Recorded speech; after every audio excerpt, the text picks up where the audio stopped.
ఓవేళ చదువుకొని ఉండొచ్చు అమెరికాలో, ఆ చదువు చెడగొట్టడానికి ఎందుకు వాడాలి అధ్యక్ష? మంచి కోసం వాడవచ్చు కదా. ఇప్పుడు మనకు ఒకవేళ చదువు ఉంది, అవగాహన ఉంది, ఏదైనా ఉంది అనుకోండి అధ్యక్ష, మీకు చిన్న మాట చెప్తా అధ్యక్ష. మన అనుకోకుండా బట్టల షాప్ కొని ఏదో కొనుక్కుందామని అండర్వేర్ డ్రాయర్ తీపిస్తే వాడు మంచి ఇంగ్లీష్లో మాట్లాడుతుండు. నేను అడిగినా, ఇంత మంచి ఇంగ్లీష్ ఉండి అండర్వేర్ డ్రాయర్ అమ్మే పని ఏం చేస్తున్నావు అంటే, నేను కూడా కేటీఆర్తో పోటీ వాడి మాట్లాడగలను సార్. మాటలు నాలెడ్జ్ కాదు, లాంగ్వేజ్ నాలెడ్జ్ కాదు.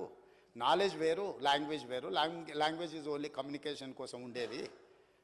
అంటే నీలాకి ఇంగ్లీష్ వచ్చిన వాళ్ళు ఇక్కడ హోటల్లో ఫుడ్ ఆర్డర్ తీసుకున్నటోడు ఆడిపోతే నీలాగానే ఇంగ్లీష్ మాట్లాడుతూ ఉంటాడు. మేము ఎప్పుడైనా కొంచెం మంచి హోటల్కి పోతే వాడు వచ్చి మెనూ ఇచ్చేసి మంచి ఇంగ్లీష్లో మాట్లాడతాడు అధ్యక్ష. సో దాని మాత్రాన మాత్రే అవుతాడా?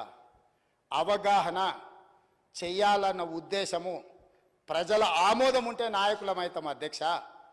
ఆశపడితేనో ఎదురు